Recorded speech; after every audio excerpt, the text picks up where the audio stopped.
नमस्कार, आपका नए और प्रेस वीडियो में हार्दिक स्वागत है। सभी केंद्रीय कर्मचारियों, राज्य कर्मचारियों, सभी पेंशनर्स के लिए खुशखबरी। जी हां, 11% महंगाई भत्ता बढ़ोतरी का रास्ता साफ हो चुका है और यह महंगाई भत्ते से जुड़ी इस वक्त की बड़ी खबर है, इसलिए ये न्यूज़ अहम है। इसी के साथ कुछ और भी बड़ी खबर आई है जो आपको इस वीडियो में देखने को मिलेगी, तो बने रहे वीडियो को लास्ट तक और जानिए महत्वपूर्ण खबरों को सबसे पहले।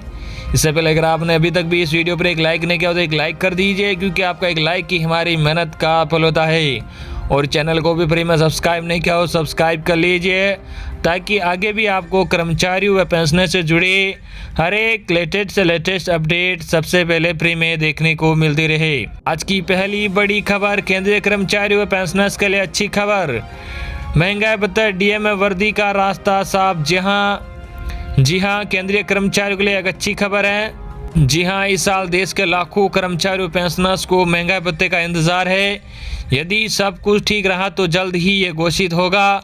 इस संबंध में ताज़ा खबर यह है कि लेबर ऑफिस ने जुलाई 2020 से दिसंबर 2020 तक के AICPI के आंकड़े जारी कर दिए हैं। इसे सेंट्रल कर्मचारी के डीए में 4% का इजाफा होना तय है। सिटीजन्स ब्रदरहुड के अध्यक्ष हरिशंकर तिवारी के अनुसार जून 2021 तक डीए बढ़कर 30 से 32% हो जाएगा। इससे केंद्रीय कर्मचारियों को महंगाई भत्ते में 15% का फायदा होगा। वर्तमान में कर्मचारियों का 17% डीए है, जो 2019 में बढ़कर 21% हो गया, लेकिन कोरोना संक्रमण के चलते सरकार ने बढ़ोतरी को जून 2021 तक रोक दिया था। केंद्र सरकार समय समय पर महंगाई भत्ते को रिवाइज करती है। इसका कैलकुलेशन बेसिक पे को आधार मानकर फीसदी में होता है।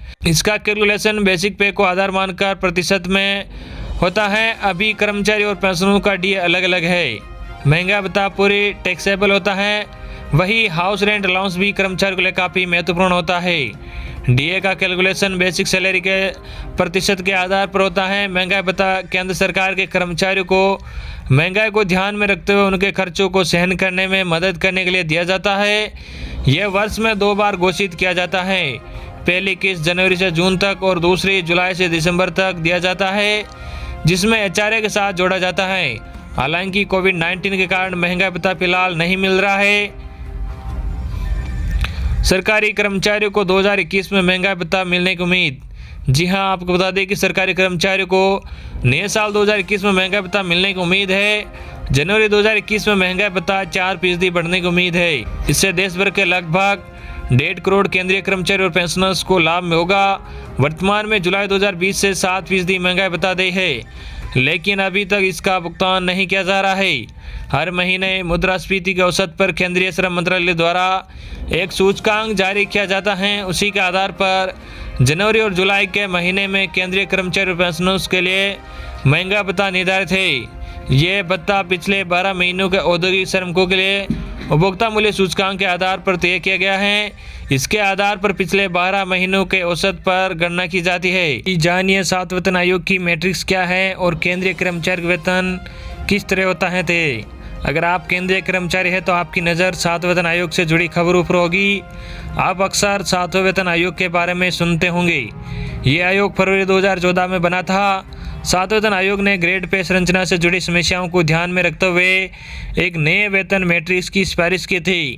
7वें वेतन आयोग के लागू होने के बाद केंद्रीय कर्मचारी का दर्जा ग्रेड पे से नहीं बल्कि नए पे मैट्रिक्स से निर्धारित होता है। 7वें वेतन आयोग ने कई बातों को ध्यान में रखते हुए एक नए पे मैट्रिक्स की घोषणा की। इसके तहत ग्रेड पे 1 में एकीकृत किया गया था। कर्मचारी अब अपने वेतन स्तर को ट्रैक कर सकते हैं, साथ ही आने वाले समय में संभावित वृद्धि के बारे में जानकारी प्राप्त कर सकते हैं। यह आयोग सभी केंद्रीय कर्मचारी वेतन रैंक और पेंशन के सैद्धांतिक ढांचे को बनाने के लिए बनाया गया था। 7वें वेतन आयोग के सदस्यों ने सभी संबंधितों से मुलाकात की और उनकी मांगों को सुना। इनमें प्रवेश स्तर के कर्मचारियों के लिए वेतनमान निर्धारित करने, वर्तमान वेतनमान को तर्कसंगत बनाने और वेतन संरचना को पारदर्शी बनाने की मांगें शामिल थी। 7वें वेतन आयोग ने अपनी सिफारिशों में प्रवेश स्तर के नवनियुक्त सरकारी कर्मचारियों के लिए न्यूनतम वेतन 7,000 रुपये से बढ़ाकर 18,000 रुपये कर दिया था। उसी समय नवनियुक्त क्लास 1 अधिकारी के लिए न्यूनतम वेतन 56,100 रुपये किया गया था। आयोग ने सरकारी कर्मचारियों के लिए अधिकतम वेतनमान को बढ़ाकर 2.5 लाख रुपये करने का भी प्रस्ताव किया था। जानिए क्या है नए पे मैट्रिक्स के खास फीचर्स। जी हां, आपको बता दें कि इस पे मैट्रिक्स के साथ केंद्रीय कर्मचारी अपने कैरियर की शुरुआत से पूरे कैरियर के दौरान वर्दी का आकलन करने में सक्षम होंगे। सातवें वेतन आयोग की सिफारिशों में कहा गया है कि इस बात का विशेष ध्यान रखा गया है कि कर्मचारी के विकास क्रम को रोका न जाए और उसे योग्यता के आधार पर आगे बढ़ने का उचित मौका मिलना चाहिए।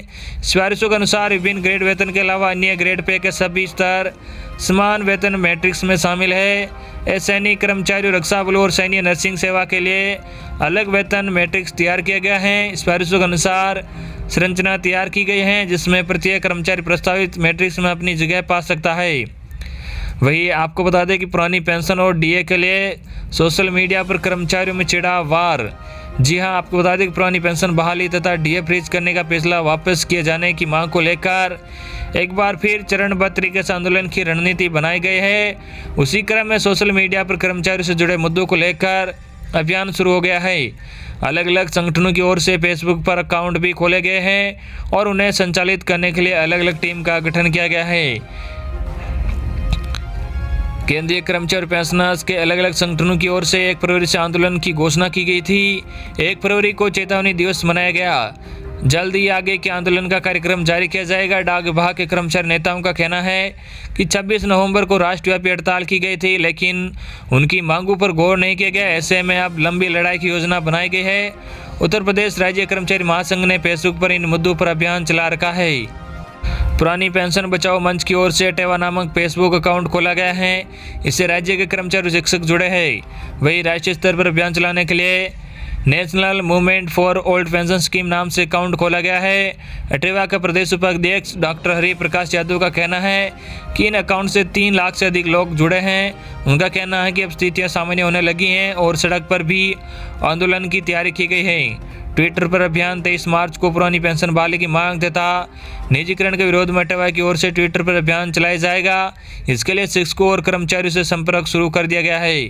पुरानी पेंशन के लिए 14 से फिर शुरू होगा आंदोलन। जी हां, आपको बता दें कि पुरानी पेंशन बहाली की मांग को लेकर पुलवामा में सैनिकों की शहादत दिवस 14 फरवरी से एक बार फिर आंदोलन की घोषणा की गई है। National movement for old pension scheme और अटेवा की ओर से शहीदों को श्रद्धांजलि देने के साथ जुलूस निकाला जाएगा। ये अगली बड़ी खबर, गहलोत सरकार ने कर्मचारियों और पेंशनर्स को दी बड़ी राहत। सीपीएफ की ब्याज दरों में नहीं होगी कटौती। जी हां, अशोक गहलोत सरकार ने प्रदेश के करीब 12.5 लाख सरकारी कर्मचारियों और पेंशनर्स को बड़ी राहत दी है। राज्य सरकार ने जीपीएफ, सीपीएफ और अन्य बचत योजनाओं में ब्याज दर स्थिर रखने का निर्णय लिया है। सरकार ब्याज दरों में कटौती नहीं करेगी। राज्य के वित्त विभाग की ओर से जारी प्रपत्र के अनुसार जीपीएफ, सीपीएफ और अन्य बचत योजना में 1.1% की ब्याज दर रहेगी। परिपत्र के अनुसार ये 1 जून 2021 से लागू मानी जाएगी। ये 31 मार्च 2021 तक प्रभावी रहेगी। पूर्व में 1 अप्रैल से 30 जून 2020 तक भी यही ब्याज दर थी। उससे पहले की तिमाही में ब्याज दर 7.9% थी। गहलोत सरकार ने 30 अप्रैल 2020 को जीपीएफ और सीपीएफ के तहत जमा राशि पर मिलने वाली ब्याज दर में 0.8% की कटौती की थी। इस कटौती से सरकारी कर्मचारियों को बड़ा झटका लगा था। सरकार ने ब्याज दर घटाकर 7.1% कर दी थी। हर 3 महीने में की जाती है समीक्षा। जी हां, उल्लेखनीय है कि राज्य में जीपीएफ पर मिलने वाले ब्याज दर की समीक्षा हर 3 महीने में की जाती है। कोरोना वायरस के कारण पहले भी राज्य और केंद्र सरकार ब्याज दरों में कटौती कर चुकी है। इस बार भी कटौती करने का खतरा मंडरा रहा था, लेकिन राज्य सरकार ने कर्मचारियों के हित में फिलहाल ब्याज दर स्थिर रखने का निर्णय लिया है। सेवानिवृत्ति के बाद मिलता है लाभ। जी हां, आपको बता दें कि जीपीएफ अकाउंट में सरकारी कर्मचारियों को इंस्टॉलमेंट में एक निश्चित वक्त तक योगदान देना होता है। तो ये थी आज की बड़ी खबरें जो हमने सबसे पहले आप तक पहुंचाई हैं। आई होप कि आपको आज की हमारी खबरें पसंद आई होगी।